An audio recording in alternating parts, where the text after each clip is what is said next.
see if anybody pops in. There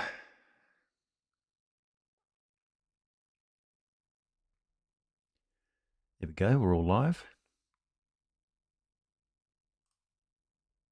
Pop out the chat here so I can see everybody's comments.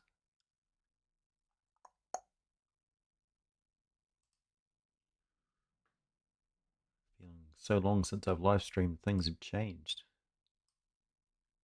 There we go. Should be able to see everybody.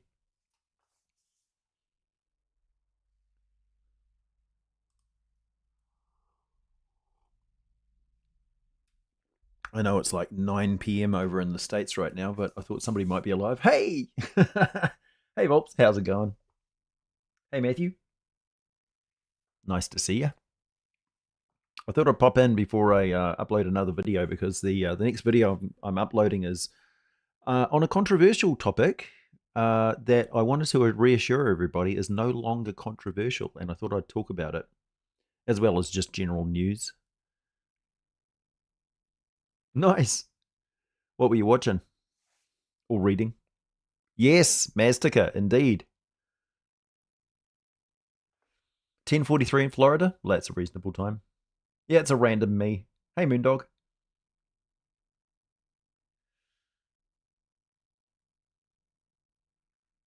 Hey there, I'm not a dog.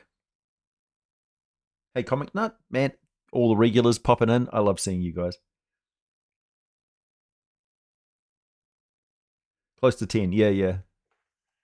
I was faffing around with making a thumbnail for this video. You've been reading stuff about Athos, Kryn, and random things here and there. Mystara too, yeah. Mystara is just like super rabbit hole. Oh, it's 7:45 in California. Man, that's quite a gulf of like 3 hours difference. Just goes to show how big the States is.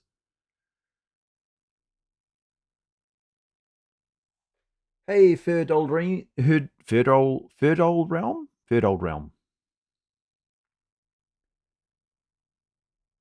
Got to pass it together without gaps between the words. So yeah, Maztica has undergone quite a huge change. So when last we left Maztica, it was like second edition, and with good reason. There's a lot of kickback against that source material because of the colonialism aspect of it, and the fact that it's an allegory for South America. It's about as close an allegory for South America as Dungeons and Dragons monsters are to Greek mythology, which is to say, lip service and appearance, but otherwise not much, really. There's 4 major sort of cultures of humans in Maztica. You've got the Central Lakes guys who are all the warlike dudes. They follow a war god because they essentially migrated there and had no resources and no connection to Maztica, which is another one of the gods of the realm. Maztica is like your mother nature. She manifests through mirages and weather effects and changes the landscape and things like that. She doesn't really appear directly or answer prayers and things like that. And she's the goddess of the Pickett people, and the Pickett people are along the sort of southern coast region, and they're the ancient people. They rose up to an enormous state of power a long time ago, and have left behind their civilization. Then declined, and but essentially they were taught how to grow crops and things like that by Maztica, but she kind of provided everything to them. So for a long time, they didn't really need to worry about, weather patterns and things like that because it was always pleasant. So that, they could just harvest fruit and vegetables and stuff that just grew in nature. And then with environmental disasters and things like that, their civilization sort of fell and they needed to learn how to grow crops and stuff. And they became masters of that sort of thing. The important thing to remember about Maztica is they don't have metal there, so that it's all carved stone and Neolithic sort of stuff, and great stone stepped pyramids and connection to the land itself. So they don't mine or smith. And when there was a group of people that migrated centrally, and Maztica is dominated by this huge big volcano, and it creates really, really harsh climate zones on either side of it. One side is all just rainfall all the time, and the other side is a huge big desert. Much like Death Valley, there's just no rainfall because the mountains basically block it. And so the central lakes area is there's a huge, big infernal desert there, and that's where this warlike culture resides, and that's the sort of the blood-soaked, stone altars and a god of war, and they basically fuel their god's help for them by sacrifice, and so they're not inherently a bad people, but they pay for their survival in blood because they have to. Then you've got basically the green folk who dwell and migrate. They're more close to what the Pickett were before they sort of settled down and became nature lovers. The Pickett are very vulnerable to invasion from the warlike central people. And then you've got the green people who are kind of like the Gruglak or the green elves of Faerun. They stick very close with the land and they're migratory. And then you've got the dog folks who live in the Badlands and stuff, and they're almost like orcs and goblins. They're very rare to see them. They raid.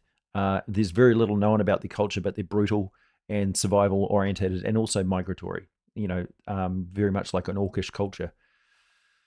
That was the state of being for Mazdaca for a very long time. And of course, you've got the Tabaxi and various other non-humans. Very few elves and dwarves live there. So they're just rare.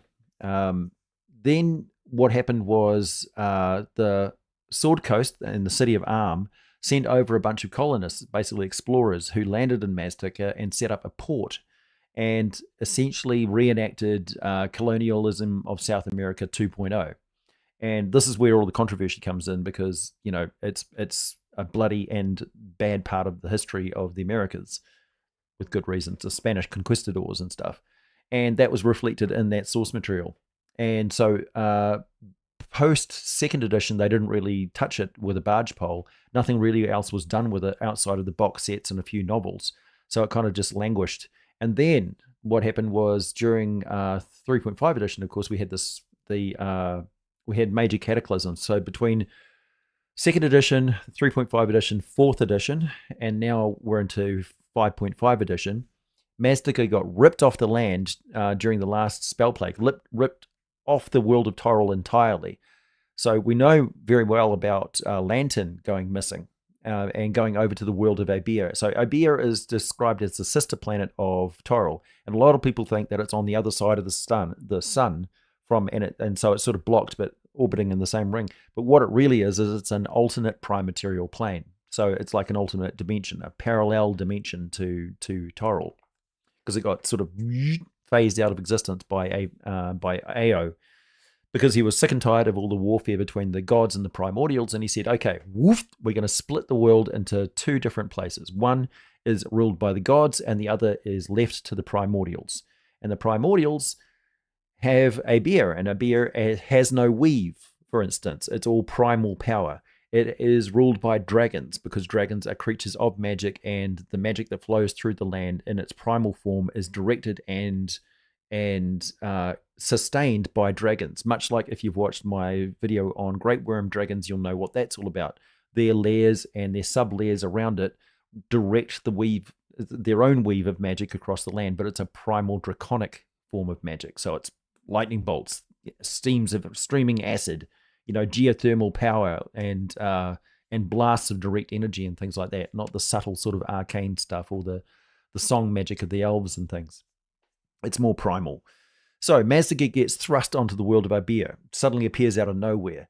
New territory, big mountain ranges, lush jungles, and a people just ripe for the picking from the dragon overlords, Janazi, the genies, jinn of all kinds, and the Jan, and of course Dragonborn and Dragonspawn and whatever else, giants and things like that. So the primal races all come rampaging in, and now all of the humans are fighting off whatever's coming at them. The central land warrior people are sort of protected by the great big volcano, and the landscape of Mazdaca itself is very difficult to get to and navigate. Huge titanic storms and things like that result because of being relocated to a different planet. Previously, the Piute people get absolutely devastated. The dog people and stuff all migrate centrally inland. It's cats and dogs madness. For 100 years, they're on this planet. in that time, of course, all the colonial settlers that arrived from the Sword Coast into that place have died of old age and violence. So that is now over. So they are free completely of the influence of the Sword Coast. Not only that, but their gods from Toril are no longer with them. So they don't have access to Massacre. They don't have access to the War God or any of those primal divine powers. So they're left to fend for themselves. What do they learn? They learn draconic magic. They learned how to use magic without the weave. They learn how to craft dragon orbs and things like that. They raid dragon artifacts from their lairs, and so stuff built by giants and dragons and genies. They chain genies to their will, and they harvest dragons, and they create drakes to learn how to ride dragon mounts, just for sheer survival, because the power level of their conflicts is now up here. Then, of course, boom, 20 years ago, according to the current timeline of the Forgotten Realms, Mazdaca is ripped back and reappears, boof, in the trackless ocean, back where it once was. Now a radically transformed land with great big crystal outcropping growths from the primal powers of Abir. A radically transformed people, no more colonial influence whatsoever. The gods tentatively re-establishing contact with their bruised and tarnished people. The place is awash with Janazi crossbreeds, half Jinn, Jans, half giants. A whole population of refugee dragonborn. Quite a few dragons who came over with them. So it's a radically different environment, which I'm very much looking forward to presenting to you as a update of what Mazdaca now is. Far more than meets the eye, that's for sure, and certainly nothing like the controversial place that we left behind in second edition. So there you go. I'm very excited for it. I'm midway through writing the script for it right now, as you can probably tell. I'm rather enthused and full of information. Yeah, there is there is tabaxi culture in Mazdaca, but that's since changed. So that's been the confusion, that there's the tabaxi species and then there's the tabaxi people. And a thriving trade in tabaxi skins, for instance, was one of the big problems of the colonial powers, but that's no more.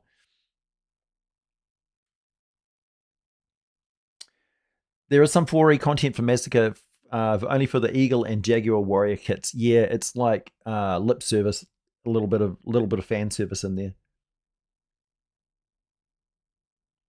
Hey, thanks, Dom.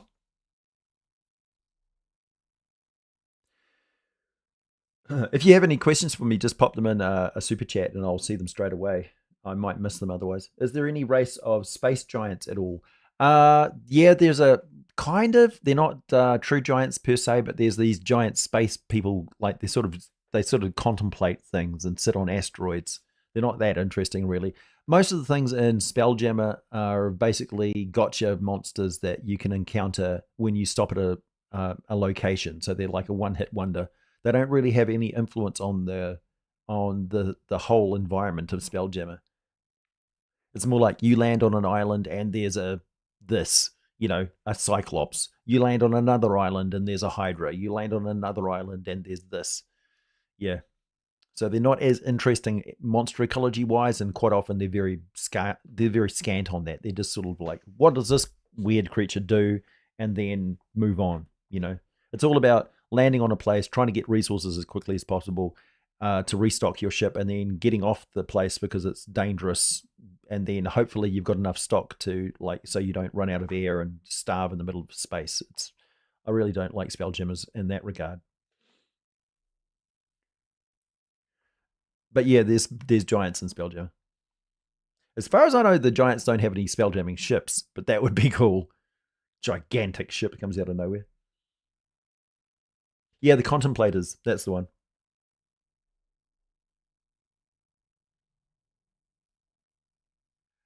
Yeah. So, I mean, Mazdaca is just ripe for somebody to make a third-party book about it. What I said about what happened when it was over on Abir is all speculation, but it's just logical speculation based on what I know of Abir, which, I mean, information is scant on that anyway. But the gods definitely wouldn't have a connection. They wouldn't have no way to get from Abia to Toril, the colonial powers of the Sword Coast would have completely no connection with them whatsoever. The human populations would have died off. There may be a few elves and dwarves left who survived that 100 years away from Abia, but I don't know. And of course, elves are vanishingly rare on Abia as well. They're just not found there, essentially. There are probably quite a lot of dwarves, though. So maybe they got some allies there. Massacre Alive. There is a fan version. Yes, yes, there is. Sort of Reddit. It stems out of Reddit, I think. I haven't delved into that because, well, essentially, I just want to give an update and version. Mostly, it's going to be about the history of Massacre and just a what's what, because a lot of people know nothing about it really, and they just think that it's Forgotten Realms South America, which is largely true in appearance, but I mean the comparisons between actual South American cultures and what's in those source books is it's thin, you know.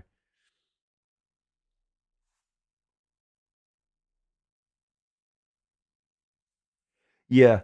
I mean, Massacre canon is essentially considered to be toxic, right? So I don't feel that bound to it really, because nobody's really like standing on a soapbox and lauding its greatness. They just aren't. There isn't a huge outpouring of need for Massacre like there is for Dark Sun and things like that. So it's one of those problematic things that are just like, yeah, it's cool and all, but it's not really something we want to fight for. It's just like, can we not just make something better? You know. And so I'm here to say there is something better through no fault of their own. The Wizards of the Coast team seem to have made Mastico kind of interesting again because of its mystery. And in the latest source books, all they really say is like Tabaxi says, "Oh, what's your home world like? Your homeland like? Strange. Yeah, strange. How exactly? You know?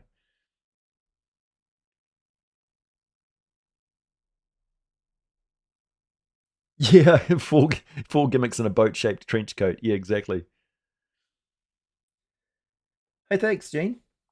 Do you know what besides a wish spell? What besides a wish spell? What could teleport a big bad's tower away from and send them into the abyss? You mean like transport the entire tower with them in it into the abyss? Um, well, a wish spell would probably do it. Probably. I'm not entirely sure. I'm not sure even a gate spell could do it. Something like a plane shift type spell. Uh, I would say that would probably need some sort of a major ritual and doing something like relocating a ancient Batraki portal stones to do it, for instance.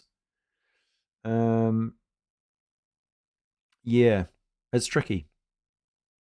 The planes really resist, like even a basic planar portal type spell has a barrier that stops things like everybody talks about. Well, you could just open a portal to the middle of a star and then just blast the place with stellar energy.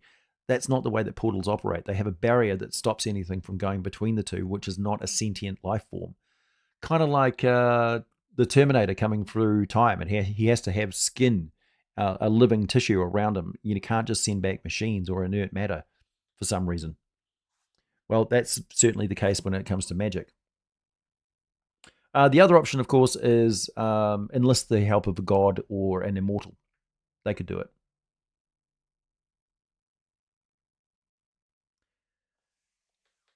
Hey, thanks, Chair Tony, for those gift memberships. That's awesome of you. That's awesome. Enjoy the memberships, folks. There are a few members only videos on my channel. Yeah, rituals are underused totally. Whenever a player in one of my games is talks about preparing magic and like really put some mental sort of effort into it, I always give them well and above beyond what's whatever rules are written. Even so much as spending extra actions on a spell. Case in point, there was one game where a new player to D&D had a druid character, and she decided for whatever reason that she was going to heal a broken barrel in a bar fight, and it was a barrel of mead, and she started channeling primal power into it. And I said, "Oh, okay." It stitches up the wood back to brand new again. And then for whatever reason, she continued to pump primal power into it, turn after turn after turn of combat. And I thought, well, okay, you're investing into this. Not only are you giving up your character's options and actions to support and aid the party, but also you're clearly very interested in an outcome here as a player. So who am I to get in the way of your fun? And so I animated the thing, and it turned into Barry, the barrel familiar of the group that had a refilling stock of healing potion in the form of mead that refreshed at the start of each day. Barry got so popular that I even crafted a little miniature for Barry with little twig legs, vine legs and a little vine pigtail. It's very cute. Little spigot nose.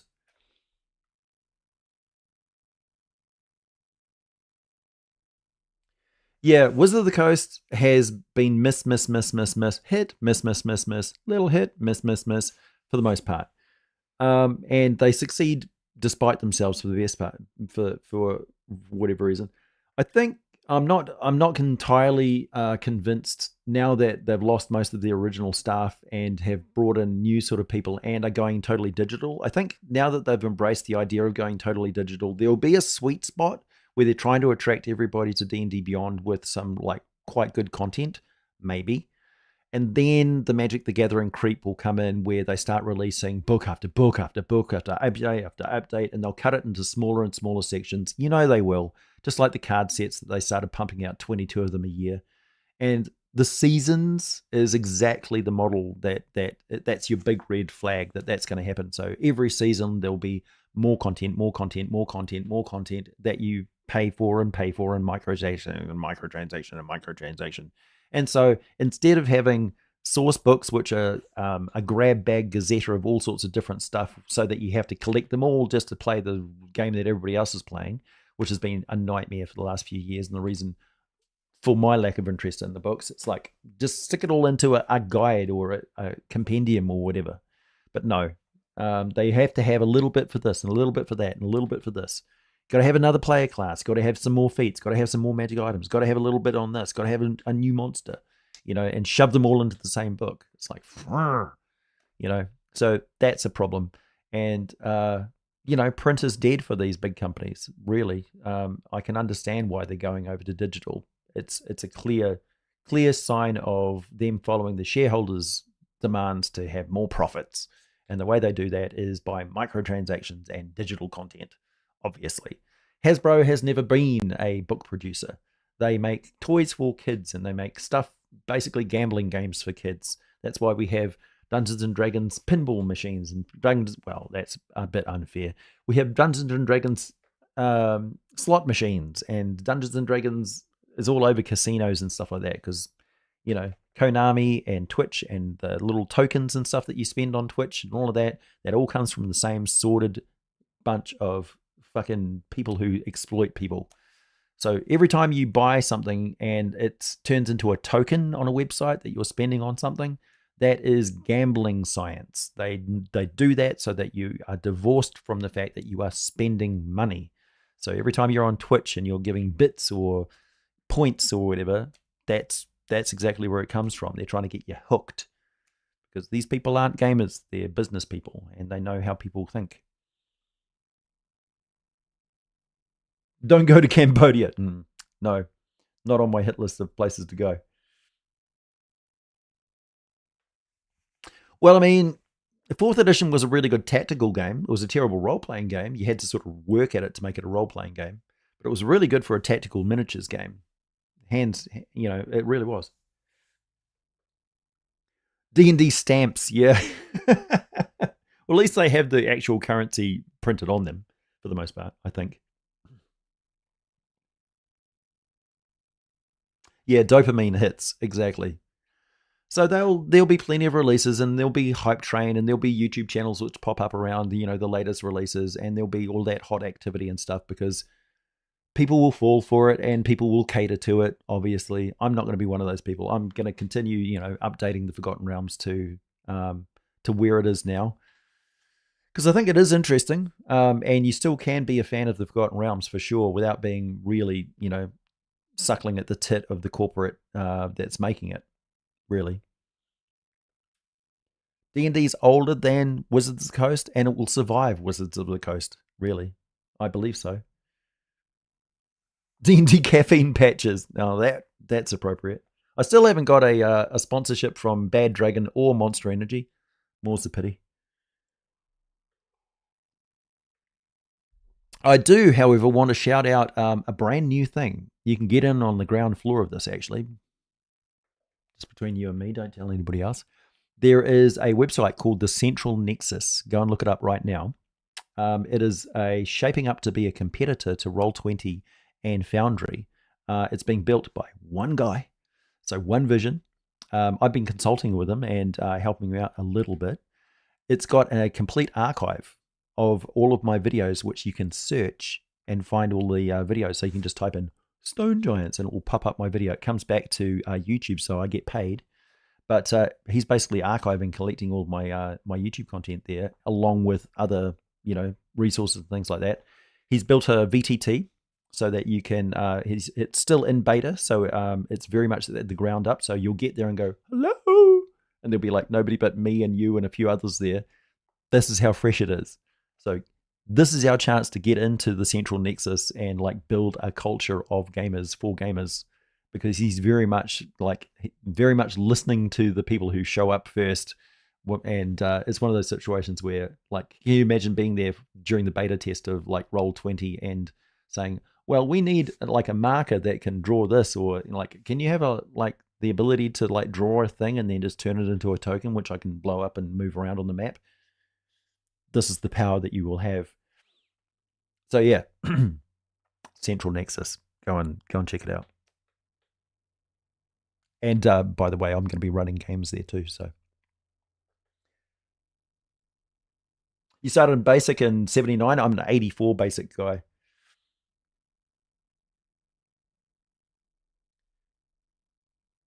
I can totally understand people stopping at like 3.5 edition.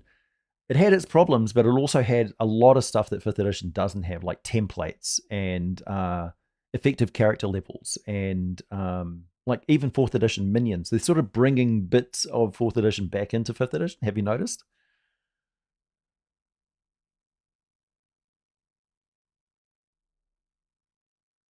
Hey, HB Haga.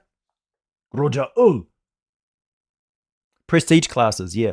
Not so much a fan of the feet bloat and the feet trees of 3.5 edition. Those kind of sucked, because you could have like you level up and then you just have to take the prerequisite feat, and it doesn't really do much other than qualify you for the next feat. That always sucks, like from a player's perspective. Design perspective, yeah, it makes sense. It's very video gamey, but yeah.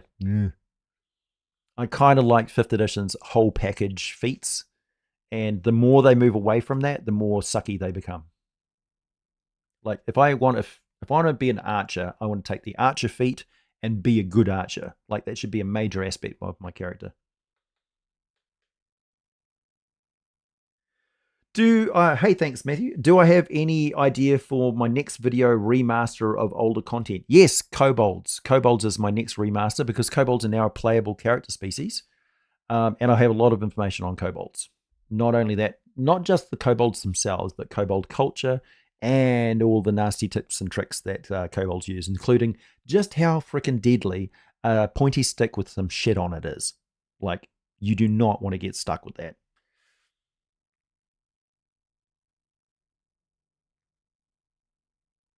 Yeah, prestige classes were great for setting specific stuff. Like they had specific like prestige classes for the Monastery of the Yellow Rose or the Seven Swords, or Corsair Captain and stuff like that. So you could really make it was great for an NPC if you wanted to stat out an NPC. It was really good.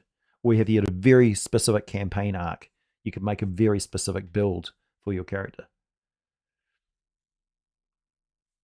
Kobolds employ Vietnam tactics. Yes, they do. I mean, it's a no-brainer, right? Because the Vietnamese, small, resourceful, dug a lot of burrows, very industrious, and very, very, fighting a superior enemy. So, of course, there's going to be a lot of parallels there. Return of Pun Pun, yeah. Yeah, well, I think kobolds. I don't know if kobolds are toxin resistant or poison or disease resistant, but they certainly should be.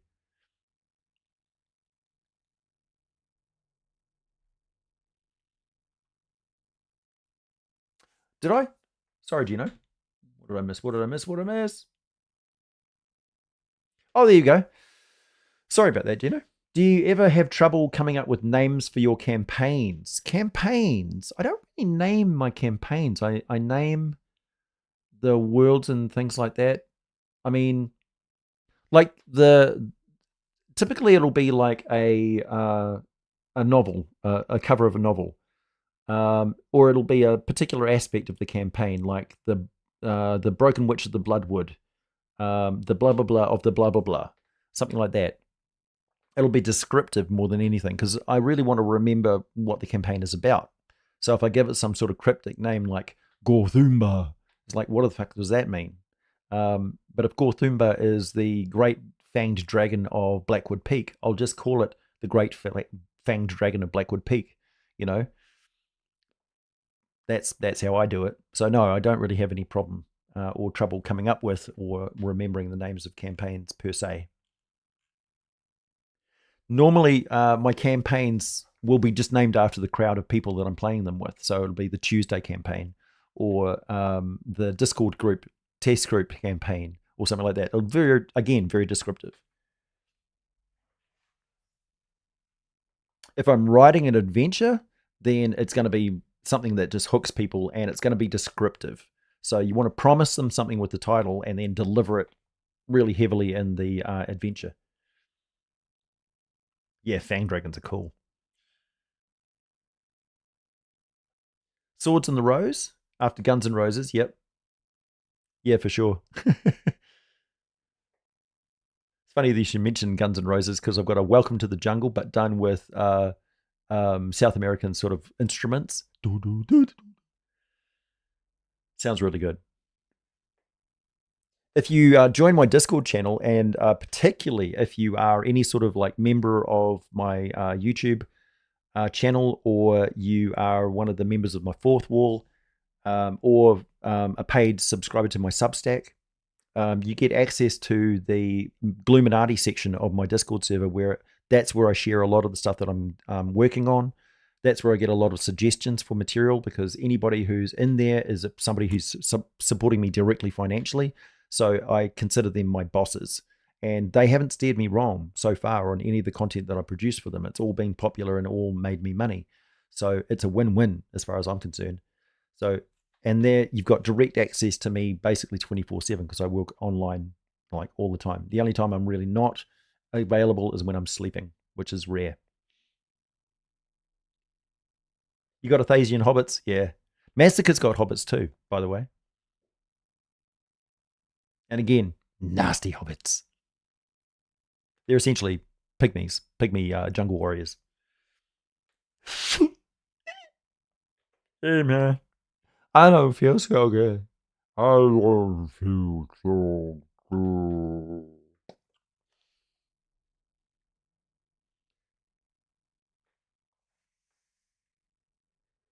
What's your question, Oki?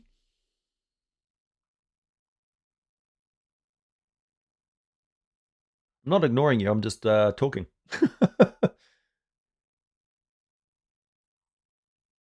Speak, speak, Oki. I'm watching. Drakenheim. Yeah, I haven't really checked out Drakenheim. I'd like to.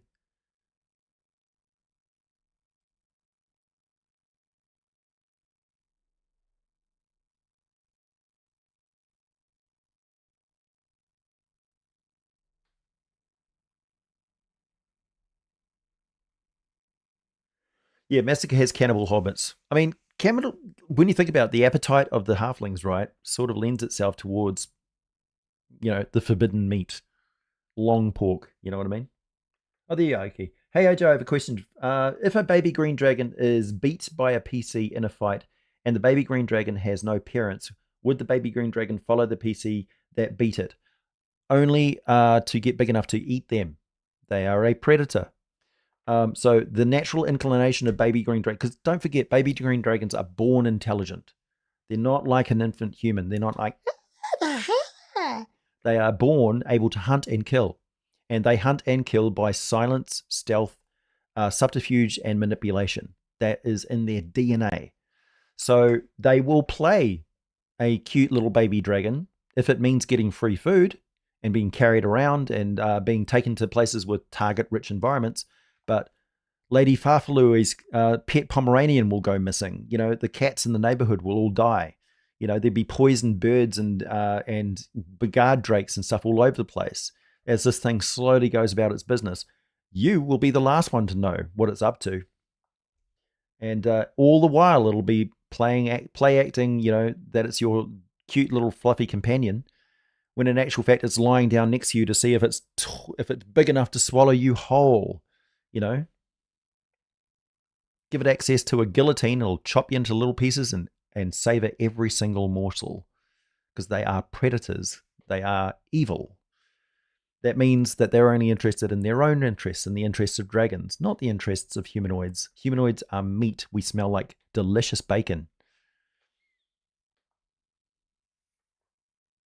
And also we make delightful squealing, and we give off awfully lovely smells of fear and terror, especially when we're confused and flustered. And the way that like water just springs out of our eyes is so entertaining. Yes, our torment is sweet seasoning to the green dragon. Boacon, yeah. Yeah, some dragons are friendly, but it's a rare case where the chromatic dragons can ever see eye to eye with a humanoid. Just they're just not that way inclined. They've got a very long lifespan, and they've got a lot of competition amongst the other dragons.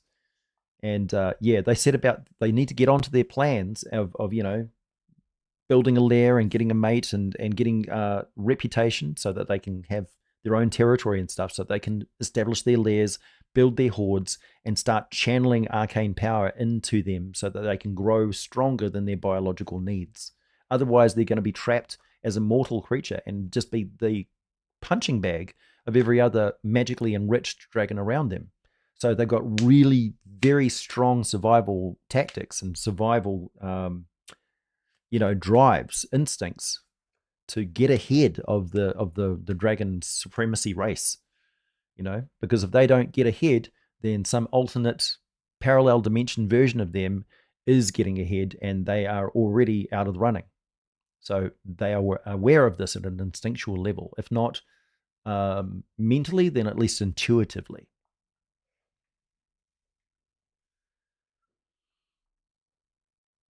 So yeah, as I said, drakes, on the other hand, just like ignore the true dragons and go for drakes. Nobody gives enough love to drakes. Drakes are just wingless dragons in a way that are kind of dumb, right? So they're the animal version. So they're like, dragons would look at them as like the primates, right? The monkeys. The drakes are just as prevalent on the world of Tyrell and other fantasy worlds, but they just don't have that same magical connection and supreme intelligence of the dragons. So just leave the dragons as your end bosses.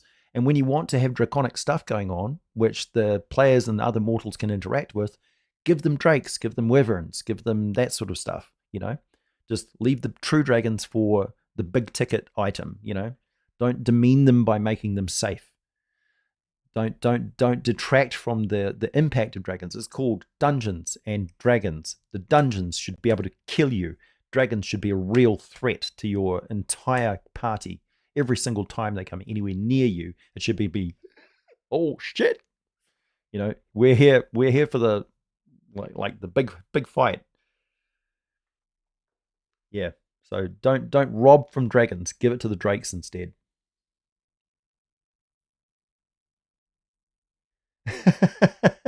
If you put two bags of holding together to make an astral realm portal, would that suck in a large building through it or no? Yes, it would. Yes. Yep. I would go with that, Gino. That's a great option. I had not thought of that. Yes. Yeah, drakes are still cunning. I mean, drakes can have an intelligence of like 5 or 6, so that's just below like culture forming sapiens. But they're certainly smarter than your average dog or wolf. That's for sure. to the point where you can go and like give it like hand signals, and it will understand what you mean.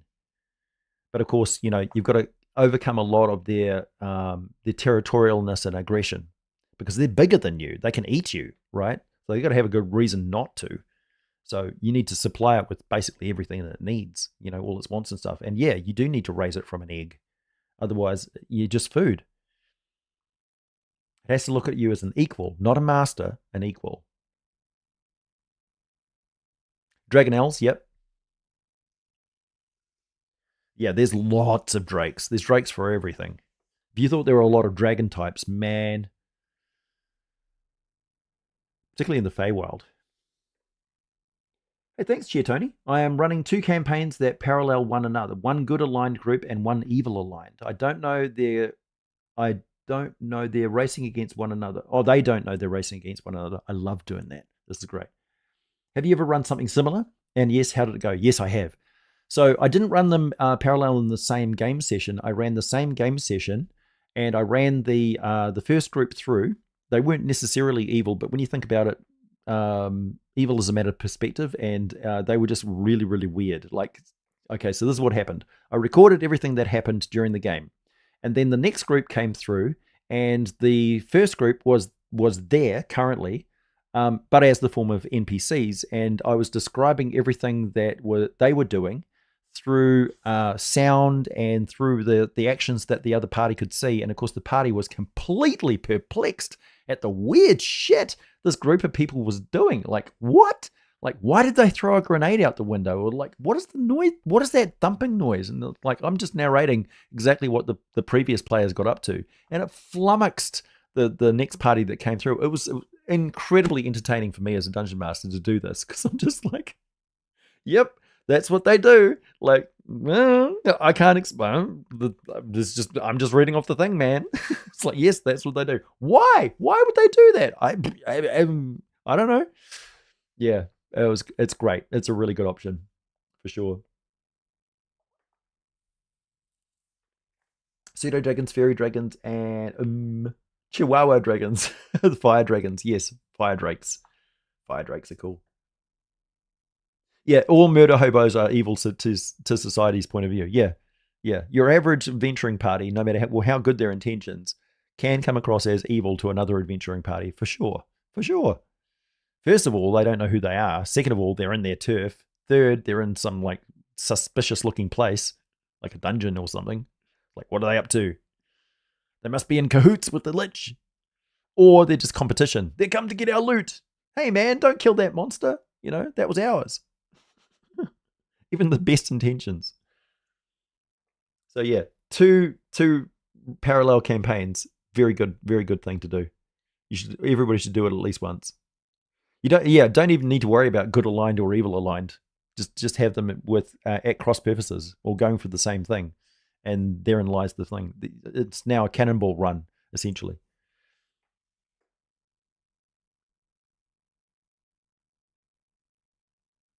It's a great "this is you" moment. Yeah, this is you. This is what you're like to other people. This is what it's like interacting. This is what monsters hear and see you guys doing. It's like, yeah, maybe think about that a little bit. Good point.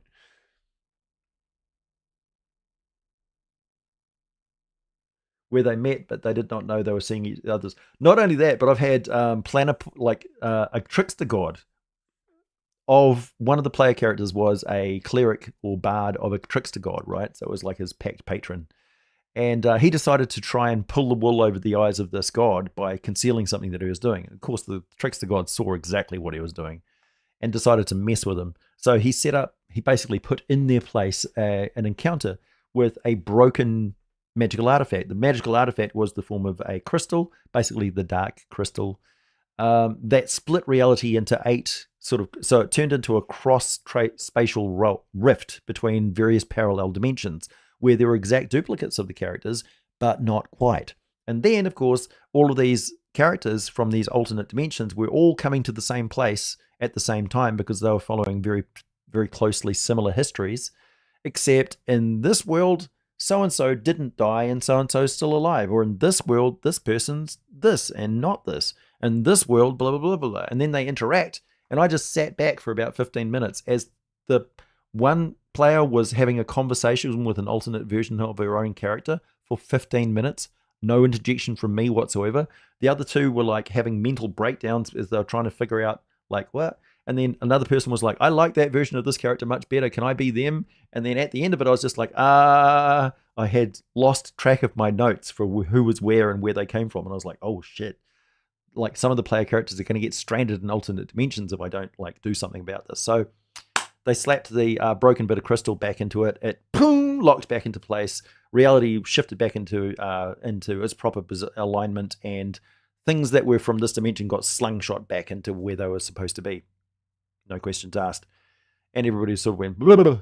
Wow, that was freaky. And I was like, that was the best role-playing moment I've ever had in my life.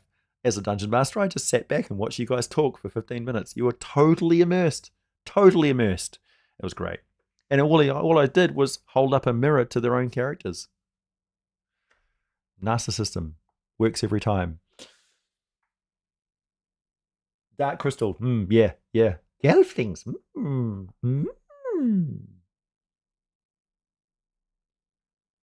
Yeah, it's a mirror D&D campaign. Yeah, exactly.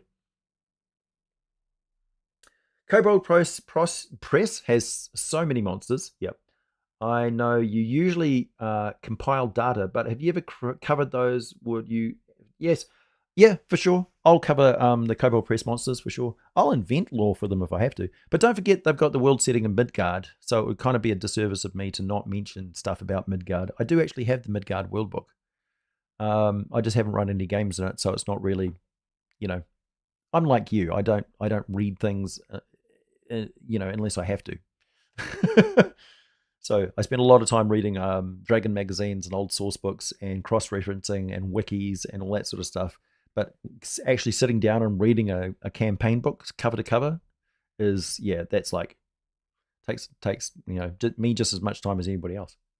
And I get so many books like on a regular basis. It would be almost impossible to keep track of just the sheer amount of third-party books which are being written and published right now. I mean, our industry has never been this productive. It's just absolutely crazy. I often think like this is the golden period, and it's going to be years of us sorting through all the stuff which is being produced now to pluck out all of the diamonds in it, right? Because there's just a constant just stream of content. But I also am worried that we're going to have to invent something to just sift the stuff out, some sort of, I don't know, Rotten Tomatoes scoring system that we all agree to essentially crowd sift and grade stuff ourselves so that stuff becomes more prominent. We can't rely on the ENnie Awards or any of those other institutions to do it. We have to crowdsource it ourselves. And I don't think the outputting is actually going to slow down at all. I think it's just going to increase and become more diversified, particularly as the main players start to go more digital and the self-publishing and actual book side of things goes totally indie, which I am fully on board for. Yeah, I got big plans for publishing myself. I won't go into them yet, but they're exciting. First of all, I need to fix Super Atomic and get that back on the shelves of Drive-Thru RPG, so that's on the way. But I also need to feed myself by making YouTube content, and that's like borderline subsistence now at the moment. But I'm hanging in there, paying the bills, feeding myself and my cat, paying the bills. But yeah, I'm being very, very, very, very, very lucky in that the last few videos that I put out have been very well received, and that's just benefited my channel quite significantly. So I'm lucky in that regard. So although there is a big gap between videos, you can be assured that I'm working on producing the best content that I can.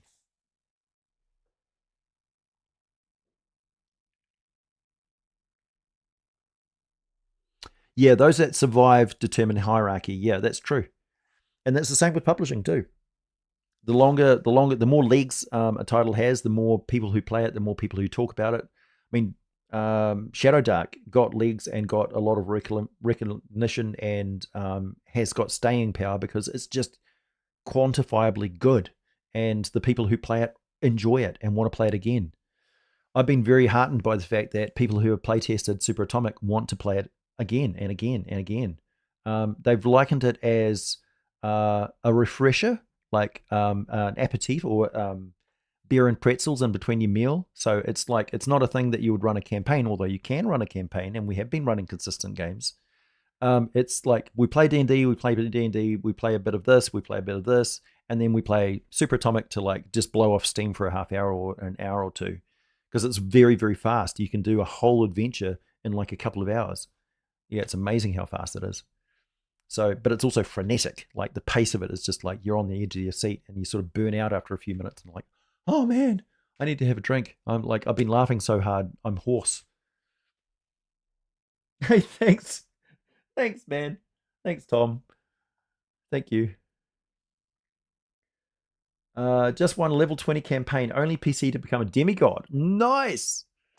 I've only ever once had a character become a god, and that was after the campaign was over. But yeah, I still remember Bell Chimerol. Ended as my own warhorse. Any tips on becoming D&D god as an awakened horse with dancing sword? No, I really don't. That's outside of my purview. Just look at deities and demigods and have a look at some of the crazy stuff in there. Yeah, for sure. Gods haven't changed. Honestly, conceptually, they haven't changed that much in Dungeons and Dragons for good reason. Because they're pretty much great the way they are. Hey, thanks, Jabba. Thanks, Jabba Luper Mortis. Thank you very much. Man, that's a long name. Jabba Luper Mortis Araman. That is a huge name. Jubiliber Mortis Araman? Jubiliber?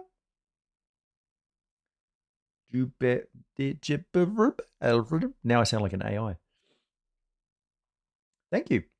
Yeah. So to let you know, my budget for what I've been doing and how I've been surviving during this start of the year downturn and with the YouTube troubles is make sure that all of my my utilities are paid. No streaming services, no online services. And what I do is I buy a roast chicken, or I just get a bunch of whole uncooked chickens and just roast them myself. And then I use the meat of the chicken and I combine it with some frozen vegetables. And that's usually the vegetables which are hard to grow, like corn and cauliflower and bell peppers and stuff like that. Throw that into a wok and fry that up with about 4 chopped onions. No oil, no butter.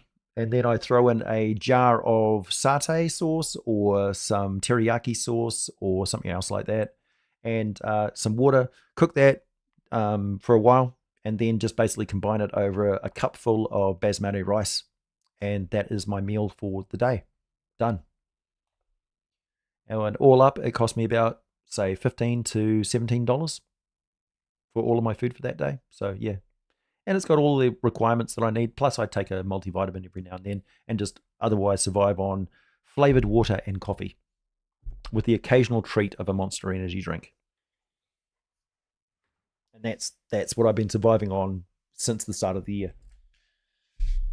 Like a tick, like a cockroach. It's going to be very hard to get me off the platform, that's for sure. It's Duplex. Oh yeah, I thought that. Duplex!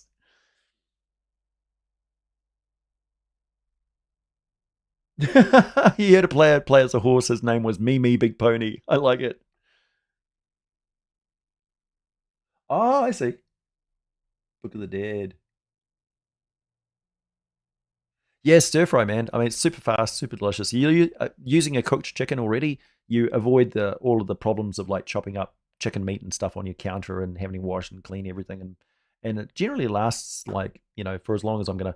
So what I'll do is I'll cook that 1 cup of rice, a handful of vegetables, a little bit of chicken meat, and that is actually the proportionate amount that everybody in the world can eat if all food was distributed evenly. Meat, I think, is the main sticking point. It would have to be fish if it was totally fair, and it would be slightly less meat than I eat at the moment. But I can't really afford to eat a lot of beef and stuff like that, which I would like to get more iron. But my iron levels have been actually pretty good lately. But yeah, so a cup of rice, a bunch of vegetables, like more vegetables than the meat, about a handful of meat, like a little cup of meat, and yeah, rice, um, uh, like vegetables, oh, and herbs and spices and things like that. That's what I was missing. Maybe a little bit of milk, maybe a little bit of butter, but that is what every single human being in the world has a right to eat because that's how much food the world produces for everybody. If you're not getting that much food, it's because you're being denied that food for whatever reason, political, geological, whatever. If you're eating more than that, then you're eating somebody else's share, statistically. No judgment, but that's the way it is. I come from New Zealand, of course. We're a breadbasket. We produce 5 times more food than our population could ever eat. And even so, our frozen food factories, like the frozen vegetable factory the Watties Heinz frozen food factory that freezes the produce so that we can put it into bags and stuff and deliver it to supermarkets, is shutting down and firing all of its staff because it's competing with foreign imports, which are underselling the local markets. And our government's just let this happen. Like food security, man. Crazy. But that's, local politics. Basically, I'm not going to vote for any politician that allowed that to happen. That our manufacturing of our basic food supplies got shut down because of foreign imports. And we have no control over what goes into those tins and like frozen vegetables overseas. So God knows, But enough politics. It is insanity. Yeah.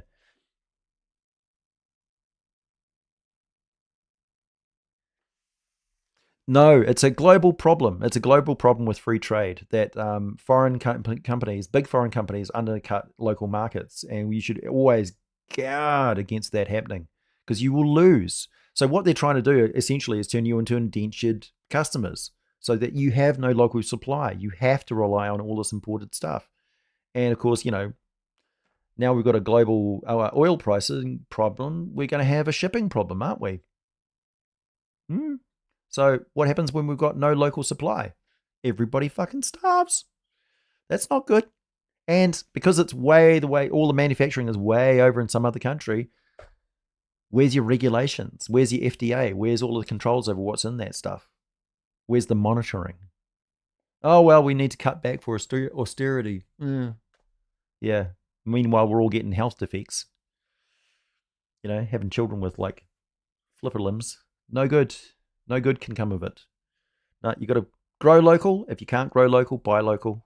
But don't buy the cheap imported stuff unless you absolutely have to. It's poison. And the cost of it will hit you in the long run because, you'll be paying for whatever, re-establishing your own industry.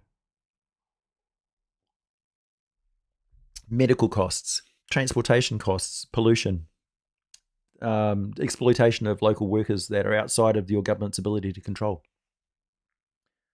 All that sort of stuff. Funding companies and corporations which do God knows what. So that $2, that 50-cent can of chopped tomatoes that you're questioning where those tomatoes came from, don't buy them. Buy the slightly more expensive local one. Or grow tomatoes yourself. And if you grow too many, trade them with your neighbor who's got some peaches or some cucumbers or an extra, tin of beans. Learn how to preserve food. Stop buying frozen stuff. Buy some fresh stuff from a butcher and learn how to preserve it yourself. It's healthier. It's better for the local farmers, better for the local environment. Anyway, enough of this Hobbit talk. I've been yabbering on so too long. Thank you for all the super chats, everybody. You've been super generous. I feel humbled once more. As you can hear, my voice is getting a bit froggy. Yeah, growing up rural, man. Absolutely.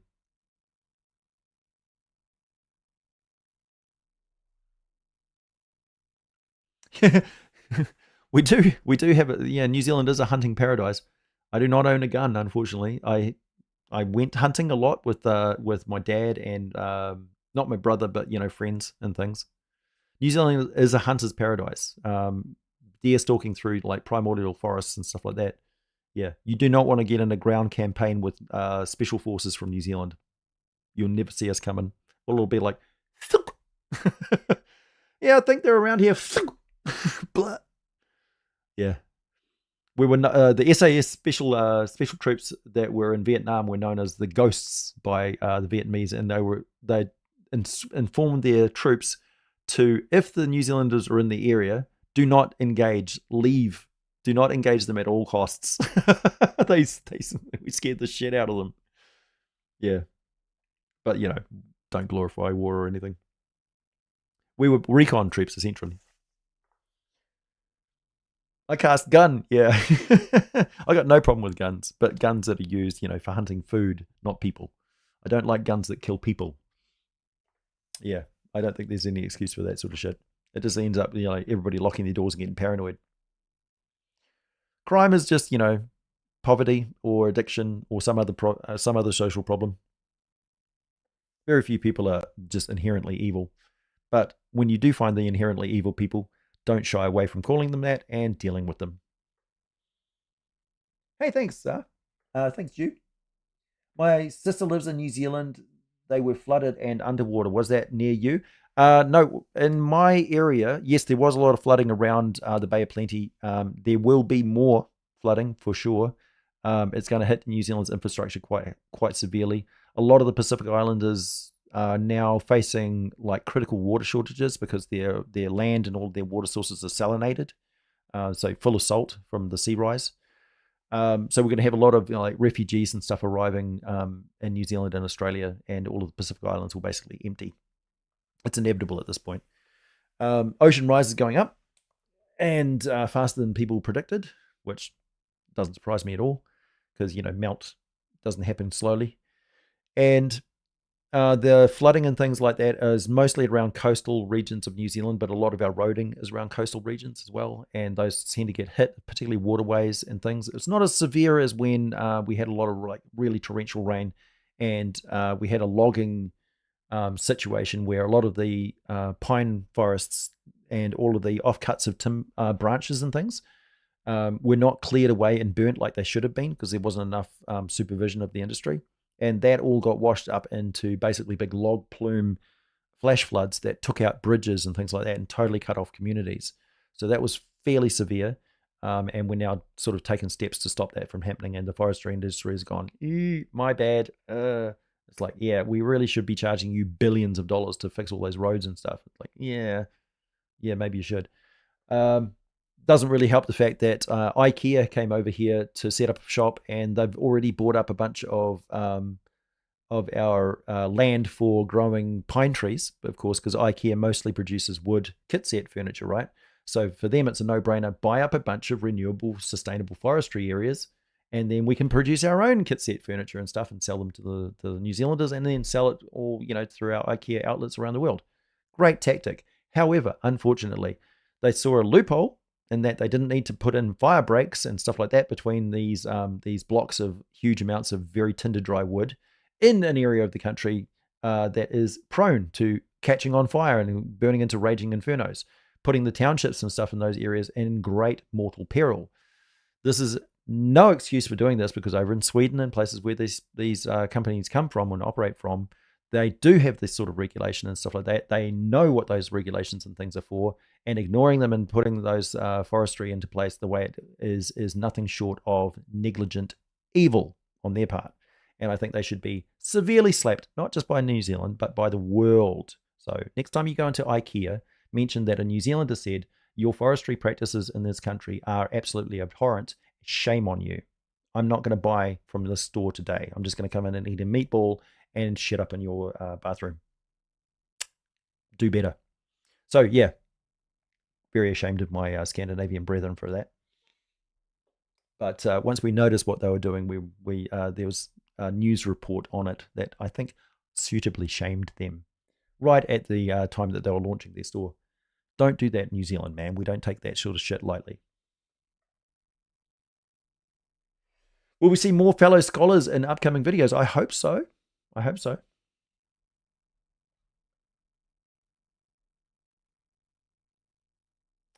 Yeah. Well, Zealandia is a large continent which goes along the Mariana Trench and along the coast of the side of Australia. It's a separate continent. Think of it like Waterworld. So the part that you see as New Zealand, the New Zealand Islands, is actually the peaks of the mountain ranges on that continent. It's just that the entire continent is sort of subsumed under the landmass because of the Mariana Trench basically being on a big continental fold. So New Zealand's like on, but otherwise it would be a massive big land mass on the side of Australia. Zealandia, one of the largest, in the world. But yeah, so we're the tip of the mountains. That's where we live. No wonder there's so many volcanoes. So anyway, okay, I'm out of here. I've been rabbiting on enough. We're getting off topic from Dungeons and Dragons. I'm aware of this. It makes me uncomfortable whenever I start talking about the real world. We get enough of that. Problems. Nobody needs more problems. So I hope to be like a little bastion of like just D&D goodness. So fare thee well, everyone. Hang in there, and I'll have another video out for you very soon.